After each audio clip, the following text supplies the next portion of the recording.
के खाते में अंतरिक्ष के क्षेत्र में एक बड़ी उपलब्धि जुड़ जाएगी। क्या कुछ बड़ी बातें हैं वो भी एक बार हम देख लेते हैं फटाफट अंदाज में कि आखिर आज का दिन बेहद पीएसएलवी की 10 बड़ी बातों को अगर उस पर नजर डालें तो पीएसएलवी भारत का तीसरी पीढ़ी का प्रक्षेपण यान है, यानी कि इसरो को पीएसएलवी पर बड़ा भरोसा, उसका बहुत भरोसेमंद ये यान माना जा सकता है। आप अपनी स्क्रीन पर देख सकते हैं ये पहला भारतीय प्रक्षेपण यान है जिसमें लिक्विड स्टेज है और इसीलिए इसरो जो है जितने बड़े मिशन रहे हैं वो पीएसएलवी के तहत ही उसने लॉन्च किए हैं। पहली उड़ान पीएसएलवी D1 को 20 सितंबर 1993 को लॉन्च किया गया था और आज भी जो पीएसएलवी C-57 के माध्यम से आदित्य L1 को भेजा जाएगा। 15 अक्टूबर 1994 में अपने पहले सफल प्रक्षेपण के बाद पीएसएलवी भारत के लिए एक विश्वसनीय और बहुमुखी लॉन्च वाहन रॉकेट के रूप में, इसीलिए मैं लगातार कह रहा हूं कि इसरो को पीएसएलवी पर बड़ा भरोसा है।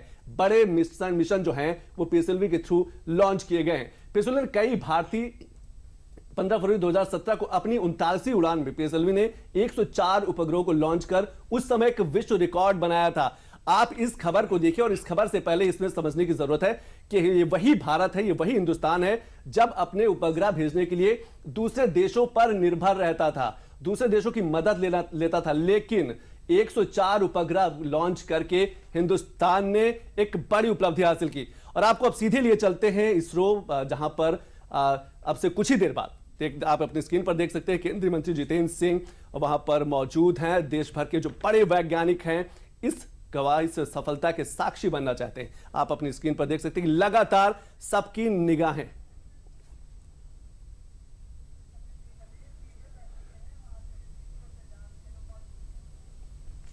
और आप सीधे इसरो की तस्वीरें देख सकते हैं कि अब से बस कुछ ही देर बाद जो है आदित्य L1 लॉन्च हो जाएगा और हिंदुस्तान जो है विश्व का चौथा बड़ा देश बन जाएगा, पहला एशियाई देश बन जाएगा। चीन जैसे जो सुपर पावर माने जाते हैं स्पेस में वो भी पीछे रह जाएंगे। तो आप समझ सकते हैं कि हिंदुस्तान की उपलब्धि है। ये जो चेहरे हैं आप देख सकते हैं कि इनकी अथक मेहनत, लगातार प्रयास जो है वो आपको साफ नजर आएगी और उसी का परिणाम है कि आज की तारीख बेहद महत्वपूर्ण हो जाएगी। ये वो कुछ वीडियोस भी आप अपनी स्क्रीन पे देख सकते हैं कि कैसे इसरो ने क्या कुछ तैयारी की थी, एक एक कड़ी जुड़ती गई और आज वो तारीख, वो पल, वो क्षण पहुंचने के कगार पर है जब हिंदुस्तान जो है अंतरिक्ष के क्षेत्र में एक नया अध्याय लिखेगा और उस अध्याय में हिंदुस्तान का जो नाम है वो स्वर्णिम अक्षरों से लिखा जाएगा। चांद पर हमने फतह हासिल की है, अब सूरज की बारी है और इसीलिए पूरे देश। और इस समय की एक और बड़ी खबर आ रही है, सतीश धवन अंतरिक्ष केंद्र श्रीहरिकोटा की ताजा तस्वीरें आपके सामने हैं। अब से कुछ ही देर बाद जो है 11:50 पर जो है आदित्य L1 लॉन्च कर दिया जाएगा। ये कुछ ताजा तस्वीरें आप देख रहे थे कि वहां के जो वैज्ञानिक हैं जिन्होंने अथक मेहनत की है वो इंतजार कर रहे हैं, पल पल इंतजार कर रहे हैं और सबकी नजर अपने मॉनिटर पर है। वो देख रहे हैं कि कहीं कोई कमी ना रह जाए और इसीलिए आप देख सकते हैं ये सीधी तस्वीरें, ये कुछ वो पुरानी तस्वीरें हैं जब आदित्य L1 की शुरुआत हुई थी और उस शुरुआत करते करते अब आज की वो तारीख बेहद महत्वपूर्ण तारीख है कि आज उस घड़ी, उस पल पर हम पहुंच गए हैं कि हिंदुस्तान अब से कुछ ही मिनट बाद एक नई उपलब्धि, एक नई फहरिस्त में एक नए कीर्तिमान स्थापित करने जा रहा है और वो भी स्पेस सुपर पावर के रूप में हिंदुस्तान का नाम अब स्वर्णिम अक्षरों में लिखा जा रहा है। आज से 10 दिन पहले चंद्रयान 3 की सफलता ने, ये आप अपनी स्क्रीन पर 5 बड़ी तस्वीरें देख सकते हैं कि इतिहास बनाने को तैयार अंतरिक्ष में हिंदुस्तान का चमत्कार ही है। आप वो तस्वीरें देखिए, इसरो के वैज्ञानिक तैयार बैठे हुए हैं, बस इंतजार कर रहे हैं 11:50 का। स्कूली बच्चों की तस्वीरें देख सकते हैं कि कितना उत्साह है, उमंग है। इस सफलता के पल के वो साक्षी बनना चाहते हैं। पूरे देश को इंतजार है। सफल लॉन्चिंग के लिए हवन, पूजन, अर्चन, प्रार्थनाएं चल रही है पूरे देश भर में और बीच की जो तस्वीर है वो आदित्य L1 वही है। अब से कुछ ही देर बाद कहा जा सकता है कि आधे घंटे से भी कम का समय बचा है जब हिंदुस्तान जो है अपने अंतरिक्ष क्षेत्र में अपने कदम को मजबूत करेगा। और एक बार फिर इसरो आपको लिए चलते सीधे इसरो लिए चलते जहां पर अब से कुछ ही देर बाद इस आदित्य L1 को लॉन्च किया जाएगा। आप देख सकते हैं वो डॉक्यूमेंट्री है, वो तस्वीरें जो इनके अथक परिश्रम, अथक परिणाम का नतीजा है। और आज हम उस जगह, उस तारीख पर पहुंच गए हैं, उस पल पर पहुंचने वाले हैं। ये वही तस्वीरें आपको दर्शाती हैं कि किस तरीके से तैयारी की गई आदित्य L1 की। सैकड़ों हजारों वैज्ञानिकों ने इसको तैयार किया और सबसे खास बात स्वदेशी है, यानी कि इसमें किसी भी देश की मदद नहीं ली गई है। तो आप समझ सकते हैं कि अंतरिक्ष क्षेत्र में, स्पेस में भी भारत कितना आत्मनिर्भर बनता जा रहा है। पहले हमने देखा कि 104 उपग्रह लॉन्च करके भारत ने रिकॉर्ड बनाया था। ये वही भारत, जैसे हम लगातार कह रहे हैं कि पहले दूसरे देशों पर निर्भर रहता। तो ये वो सीधी तस्वीरें आप अपने स्क्रीन पर देख सकते हैं कि अब से कुछ ही पल बाद, कुछ ही देर बाद अंतरिक्ष के क्षेत्र में आप इस सोमनाथ को देख सकते हैं कि इसरो के जो चेयरमैन हैं, जिन्होंने चंद्रयान 3 को सफलतापूर्वक साउथ पोल पर लॉन्च किया था। प्रधानमंत्री नरेंद्र मोदी ने फोन पर बात की थी, उस समय विदेश में थे पीएम मोदी, और वहां पर पहुंचे, उन्होंने बधाई दी, शुभकामनाएं दी। लगातार आप देख रहे हैं सीधी तस्वीरें इसरो से आ रही, बस कुछ पल, कुछ क्षणों का इंतजार। सीएम नौटियाल जी कैसे देखते हैं जब हम स्पेस वेदर की बात करते हैं और जो जानकारी निकल के आएगी, आपको लगता है कि मौसम में एक बड़ा परिवर्तन आएगा? मौसम से जुड़ी जो समस्याएं होती है, जो कम जानकारी रहती है, वो जो जानकारी मिलेंगी, तो स्पेस वेदर और खासतौर से पृथ्वी के मौसम में भी एक बड़ा चीजें, जानकारी निकल के सामने आएंगी। सूरज का सीधा प्रभाव हमारी पृथ्वी पर पड़ता है। हम सब जानते हैं, चाहे बारिश हो, चाहे हवाओं का चलना हो, चाहे तापमान हो, इनका सीधा संबंध सूरज से है। तो सूरज हमारा दोस्त भी है, सूरज हमारा थोड़ा सा दुश्मन भी है। तो इसीलिए अपने दोस्त के भी और दुश्मन के व्यवहार को समझना बहुत ज़रूरी है। हम जानना चाहते हैं कि सूरज से जो विकिरण निकलता है, जो रेडिएशन निकलता है, चाहे वो सॉफ्ट एक्सरेज हो, चाहे वो हार्ड एक्सरेज हो, यानी ज़्यादा एनर्जी की एक्सरेज हो, उससे जो अल्ट्रावायलेट रेडिएशन निकलता है, उसके बारे में भी हम जानना चाहते हैं, क्योंकि वो हमारी ओजोन की लेयर को प्रभावित करता है। इसके अलावा जो उसकी सोलर विंड है, जो सौर पवन है, जो उसका सबसे बाहरी आवरण है, उसका लगातार एक्सपेंशन हो रहा है।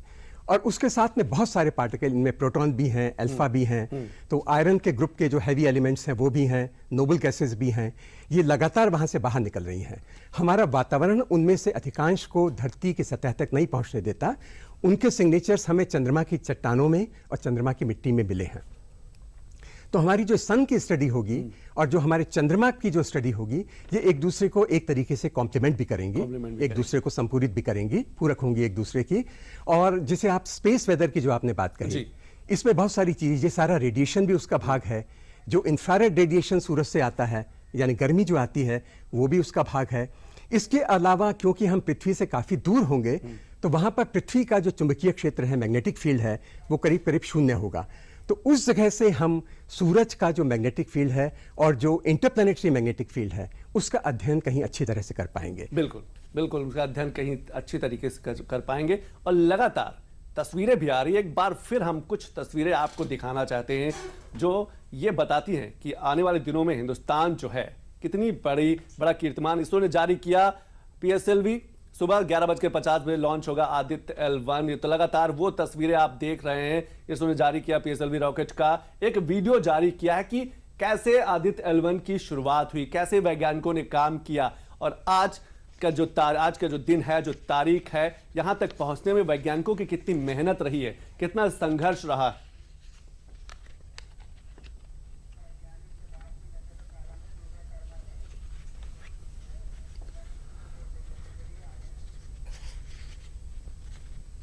तो चलिए अपने संवाददाता दुर्गा शर्मा की एक रिपोर्ट देख लेते हैं। उन्होंने नशकशाला में एक वैज्ञानिक से उन्होंने बात की, क्या कुछ उन्होंने कहा, एक बार हम सुन लेते हैं।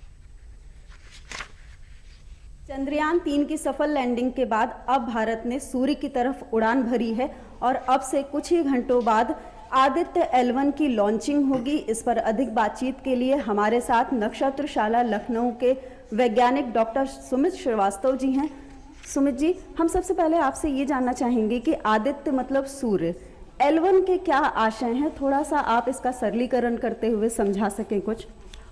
L1 का मतलब लैग्रेंजियन पॉइंट होता है। ये धरती और सूर्य के बीच में वो स्थान होता है जहाँ पे धरती और सूर्य के बीच का गुरुत्वाकर्षण बैलेंस हो जाता है, और ये नल पॉइंट कहलाता है। और यहाँ पे कोई भी चीज़ होगी तो वो ना ही धरती की तरफ गिरेगी और ना ही सूरज की तरफ गिरेगी, और वो लगातार एक स्पेस में वो ऑर्बिट करती रहेगी। तो इस तरीके से 5 लैग्रेंजियन पॉइंट्स होते हैं, और ये लैग्रेंजियन पॉइंट 1 पे जा रहे हैं, इसलिए इसको L1 नाम दिया गया। अच्छा सुमित जी, आज ये इसकी यात्रा शुरू होगी, तो आदित्य L1 की जो जर्नी है और इससे क्या लाभ होंगे, थोड़ा सा उसके बारे में आपसे समझना चाहेंगे। 11:50 पे आदित्य L1 का लॉन्च है। और इससे पहले सोहो, नासा का पार्कर प्रोब भी गए हुए हैं, लेकिन L1 लैग्रेंजियन पॉइंट 1 यानी 15 लाख किलोमीटर दूर अब तक किसी ने भी अपना जो सोलर यान है वो नहीं भेजा है। तो भारत इस क्षेत्र में प्रथम है और इस कहते हैं जो सन की स्टडी है उसके लिए ये महत्वपूर्ण है। हम सन को डिटेक्ट कर पाएंगे या फिर कोई भी ऐसा फिनोमेना जिसकी वजह से धरती को नुकसान पहुंच सकता है उसको हम पहले से ही प्रिडिक्ट कर पाएंगे। पहले चंद्रयान और अब आदित्य L1 भारत अंतरिक्ष की दुनिया में सिरमौर बनने की तरफ बढ़ रहा है, क्या कहेंगे इस पर? चंद्रयान के तुरंत बाद आदित्य L1 और उसके बाद में अभी कई स्पेस मिशंस और आने हैं और ये सारे स्पेस मिशंस जो हैं वो हमारे जो मानव को लेके जाने वाले यान से जैसे गगनयान है तो उस दिशा में हमारे छोटे छोटे स्टेप्स हैं और कुछ समय बाद ये समय भी आएगा जब हमारा मानव सहित जो अंतरिक्ष यान है वो भी स्पेस में सफ़र कर रहा होगा। फिलहाल हमें इंतजार है आदित्य L1 की लॉन्चिंग का और इससे सहायता मिलेगी सूर्य के अध्ययन के लिए। लखनऊ में कैमरा पर्सन विवेक कश्यप के साथ मैं दुर्गा शर्मा, DD न्यूज लखनऊ।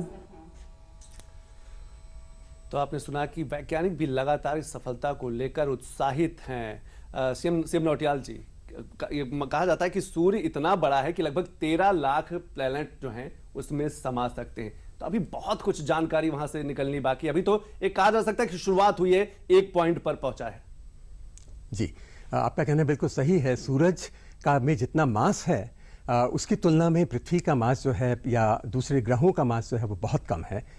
उसका रेडियस भी, और हमारे अगर पूरे सौर सिस्टम का जो सबसे डोमिनेटिंग कंपोनेंट है वो सूरज है, आकार के हिसाब से, आयतन के हिसाब से। हाँ, ये ज़रूर है कि उसकी जो डेंसिटी है वो पृथ्वी के जो पदार्थ हैं, पृथ्वी के एवरेज डेंसिटी के करीब 1/4 है, लेकिन उसका आकार इतना बड़ा है कि कुल मिलाकर उसका मास बहुत ज़्यादा है और वो पूरे हमारे, और यही कारण है कि सारे ग्रह इस सूरज के चारों तरफ चक्कर काटते हैं। तो अगर आप सूरज की बात करें तो सूरज का जो हमें रूप दिखाई देता है वो एक्चुअली उसका प्रकाश मंडल या फोटोस्फीयर है, और इनफैक्ट जो क्रोमोस्फीयर है वो उसके बाहर है, लेकिन वो हमें इसलिए नहीं दिखाई देता कि दोनों के तापमान में 1000 डिग्री सेल्सियस का अंतर है। जी, प्रकाश मंडल या फोटोस्फीयर कहीं ज़्यादा ब्राइट है, लेकिन सबसे ज़्यादा टेम्परेचर उसके बाद बाहर आए तो वो उसके करोना का या सोलर किरीट का है, और जो पार्कर प्रोब है उसने ऑलमोस्ट उस किरीट को या उस जो मुकुट कह सकते हैं आप, उसको ऑलमोस्ट छुआ है। ठीक है। और लोगों में अंदर ये भी एक जिज्ञासा है कि आखिर आदित्य L1 जब वहां पहुंचेगा, जो जानकारी निकल करके सामने आएगी उससे लोगों के जीवन में कितना बदलाव आएगा, वेदर को लेकर चाहे हो या फिर रेडियो की फ्रीक्वेंसी को लेकर हो, GPS को लेकर हो, हवाई सेवाओं को, क्या कुछ परिवर्तन आएगा? देखिए, सैटेलाइट्स के आधार पर हम ये सारी जानकारी प्राप्त करते हैं, ये तो सही है। अगर हम सूरज का बिहेवियर ज़्यादा अच्छी तरह से समझेंगे तो हम ज़्यादा बेहतर पोजीशन में होंगे ये प्रेडिक्ट करने की कि सोलर स्टॉर्म कब आएगा, किस समय उसकी वजह से आउटेज हो सकता है पावर का, किस समय उसकी वजह से हमारा रेडियो कम्युनिकेशन डिस्टर्ब हो सकता है। अब जब स्पेसशिप्स बाहर भेजे जाते हैं तो उन पर भी प्रभाव पड़ता है इस रेडिएशन इन्वायरमेंट का।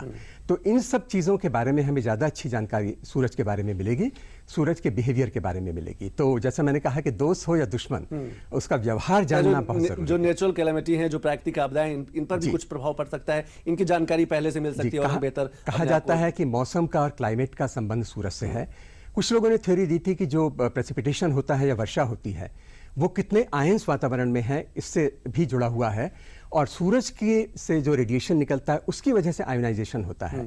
लोगों ने इसके बीच में भी संबंध स्थापित करने की कोशिश की थी। बहुत वेल स्टेप्ड नहीं है, लेकिन जब हम पृथ्वी से काफी दूर जाकर। नौटियाल साहब, आपको रोकना चाहोगे? एक और बड़ी खबर है, आदित्य L1 लॉन्च होने में अब सिर्फ 15 मिनट बाकी रह गए हैं, मात्र 15 मिनट बाकी रह गए हैं। 11:50 पर आदित्य L1 जो है वो लॉन्च हो जाएगा। देश के पहले सूर्य मिशन का जो काउंटडाउन है वो तेजी से बढ़ता जा रहा है। सतीश धवन अंतरिक्ष केंद्र श्रीहरिकोटा में लॉन्चिंग की तैयारियां जो है वो पूरी कर ली। हमने कुछ देर पहले तस्वीरें भी दिखाई दी, एक बार फिर हम आपको सीधे ले चलेंगे, वो तस्वीरों को दिखाएंगे। आदित्य L1 लॉन्च होने में अब मात्र 15 मिनट बाकी रह गए हैं, यानी कि 11:50 पर आदित्य L1 भारत का पहला सौर मिशन जो है वो लॉन्च हो जाएगा और भारत चौथा बड़ा देश बन जाएगा। तो आप देख सकते हैं कि लगातार जो है वो समय कम होता जा रहा है, और इसीलिए जो तस्वीरें आप देख रहे हैं कि देश भर से लोग अलग अलग तस्वीरें साझा भी कर रहे हैं, लोग पूजा कर रहे हैं, प्रार्थनाएं कर रहे हैं। मकसद यही है कि आदित्य L1 सफल हो और अंतरिक्ष के क्षेत्र में हिंदुस्तान का जो नाम है वो मजबूती के साथ दर्ज हो। आप कुछ ग्राफिक्स एक बार देख सकते हैं कि सूर्यवन को L1 पॉइंट पर ही क्यों भेजा जाएगा। तो आप देख सकते हैं कि लगातार आदित्य को सूर्य और पृथ्वी के बीच हेलो ऑर्बिट में स्थापित किया जाएगा और वहीं से लगातार जो है हेलो ऑर्बिट में स्थापित होकर वो आदित्य L1 जानकारी भेजेगा। अगर पाएंगे के चारों ओर ऑर्बिट को कहते हैं। और एक बार आपको सीधे एक बार इसरो फील्ड लिए चलते हैं जहां की तस्वीरें बेहद महत्वपूर्ण और इन्हीं तस्वीरों का इंतजार पूरा देश पूरी दुनिया कर रही थी। वो तस्वीरें आप अपनी स्क्रीन पर सीधे देख सकते हैं कि कुछ ही पल बाद, कुछ ही क्षण बाद आदित्य L1 लॉन्च हो जाएगा। लोगों का इंतजार, ये भारी हुजूम देख सकते हैं कि कितनी भीड़ है, कितने लोग इंतजार कर रहे हैं इस पल के साक्षी बनने के लिए। ये सीधी तस्वीरें आप इसरो से देख सकते हैं, जहां पर अंदर हमने देखा कि केंद्रीय मंत्री जितेंद्र सिंह मौजूद है और बाहर की जो तस्वीर है वो भी हमने देखा कि हजारों की संख्या में लोग मौजूद हैं, क्योंकि वो सब इस पल को अपनी आंखों में अपने मोबाइल पर कैप्चर करना चाहते हैं। और इसीलिए इसरो ने भी काफी कुछ तैयारी कर रखी है लगातार लोगों को इससे जोड़ने की, सही से शामिल होने की, ताकि हर व्यक्ति, हर इंसान हिंदुस्तान की सफलता पर गर्व कर सके, वो याद करके बता सके कि आज की जो तारीख है वो हिंदुस्तान के लिए कितनी महत्वपूर्ण होने वाली है। चांद पर हमने फतह हासिल की और अब सूरज की बारी है। तो ये तस्वीरें और ये वो चेहरे हैं जिन्होंने वर्षों मेहनत की है, इनके संघर्ष का परिणाम है। ये वो वैज्ञानिक हैं जिनकी बदौलत आज हम ये कह पा रहे हैं कि हम सूरज की तरफ हमारे कदम बढ़ रहे हैं, बढ़ने वाले हैं और कुछ ही पल बाकी रह गए हैं। हमारे साथ एक खास मेहमान भी जुड़े हैं। सर, सबसे पहले एक चीज और मैं आपसे समझना चाहूंगा, क्योंकि लगातार हम वहां से आने वाली जानकारियों की बात कर रहे हैं। वो जानकारी जब हम, क्योंकि मौसम को लेकर लगातार जो मौसम से जुड़ी जो जानकारियां निकल कर सामने आएंगी, क्या आपको लगता है जो प्राकृतिक आपदाएं हैं, नेचुरल कैलामिटी हैं, उस पर भी कहीं ना कहीं प्रभाव पड़ेगा? जी हाँ। पहली बात तो हमारे जो चंद्रयान 3 का जो सफल अभियान हुआ जी, उसके बाद ये सूर्य के अभियान में थोड़ा सा अंतर है। आप समझिए कि सूर्य एक तारा है और पृथ्वी उसके चारों तरफ चलने वाला एक ग्रह है।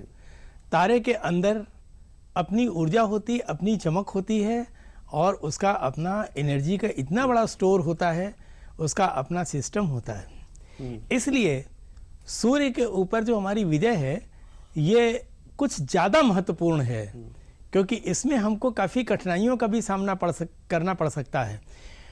उसका टेम्परेचर बदलता भी है, उसके केंद्र में उसका बहुत ज़्यादा टेम्परेचर, फिर आगे उसके टेम्परेचर में इतना गैप पड़ जाता है कि हम लोग जब किसी चीज़ का ऑब्जर्वेशन करते हैं तो बजाय चमक के हमको काली रेखाएं मिलती हैं, जिनको फ्राउनहोफर रेखाएं हम कहते हैं।